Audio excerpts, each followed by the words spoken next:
Bom, agora que nós já fizemos alguns exemplos de regra da cadeia, a última regra que falta para que nós possamos agora fazer derivadas de funções tão complexas quanto nós queiramos seria a regra da derivada da função inversa. Ela está baseada na ideia de função composta, evidentemente, porque a gente definiu função inversa lá em pré-cálculo através da função composta e da função identidade.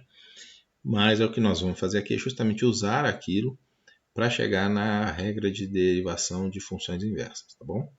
Então vamos fazer isso e apresentar dois exemplos de aplicação, tá bom? Então vamos lá, função inversa. O que eu faço? Primeira coisa.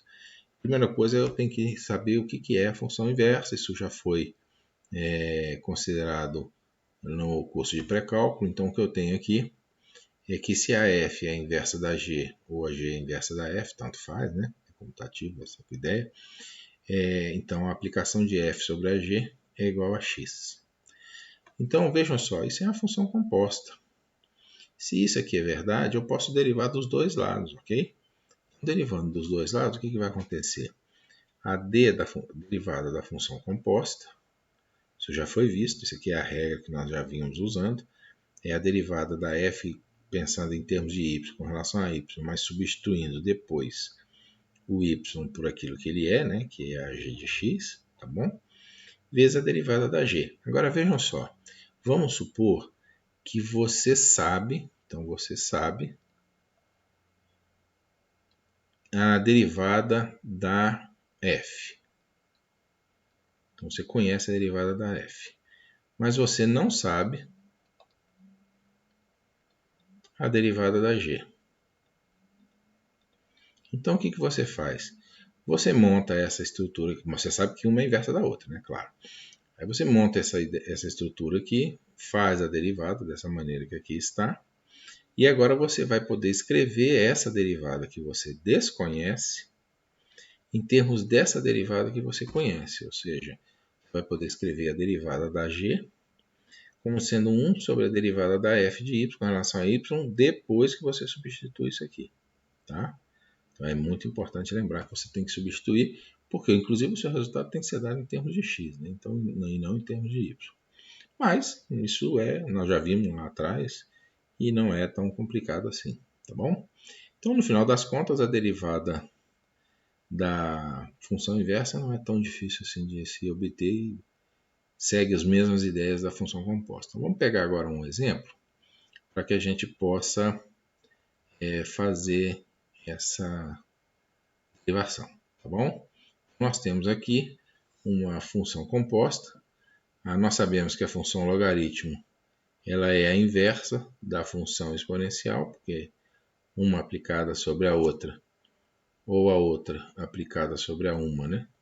Tanto faz, vai dar x, ok?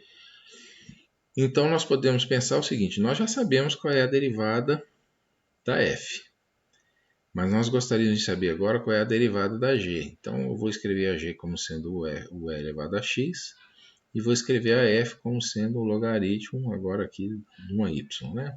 Que é a g. Então a gente vai fazer o quê? Vai fazer, ora, a derivada da e elevado a x, ou seja, aquela que eu desconheço, é 1 sobre a derivada da f, que eu conheço, com relação a y, e depois fazendo a substituição. Então, eu primeiro faço a derivada da função f com relação a y. A função f é o logaritmo, está aqui. A derivada do logaritmo é simplesmente 1 na variável dele, né? Então se aqui é y, a derivada é 1 sobre y, tá? Mas agora eu tenho que pegar esse y aqui e substituir pela minha função, tá certo? Então o que eu faço? Eu tenho que colocar naquela fórmula que aqui está. Então ele é 1 sobre a derivada, que é 1 sobre y, tá certo? 1 sobre a derivada, que é 1 sobre y. Mas isso evidentemente dá y, né? 1 sobre y é y. O inverso do inverso de y é o próprio y. E eu agora substituo y igual a g de x, mas o g de x era o e elevado a x. Então isso aqui dá simplesmente o próprio e elevado a x. Então eu cheguei aqui ao resultado de que a derivada de e elevado a x é o próprio e elevado a x. Tá? Essa era uma derivada que eu não tinha ainda. Eu já tinha do logaritmo, já tinha seno, cosseno, tangente, secante, etc. Mas a derivada do e elevado a x eu não tinha. E eu a obtive agora usando a regra da função inversa, derivada da inversa. Tá bom? Próxima derivada, o próximo exemplo é um exemplo de uma função inversa do seno. Então esse cara aqui, eu sei a derivada dele. Esse aqui é o que eu quero saber, tá certo? Mas eu sei que o seno do arco seno é o próprio x, tá? Então eu faço aquela mesma regra, não mudou nada, a mesma expressão.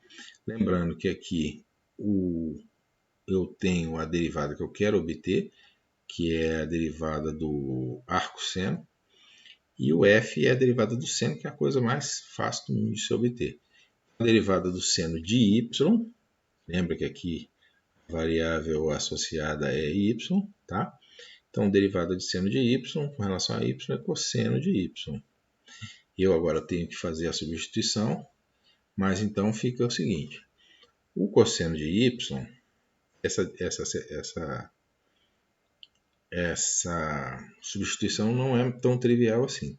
Porque o cosseno de y eu posso escrever em termos do seno de x, primeiro do seno de y, dessa maneira aqui, tá certo? Agora, quem é o y que está aqui?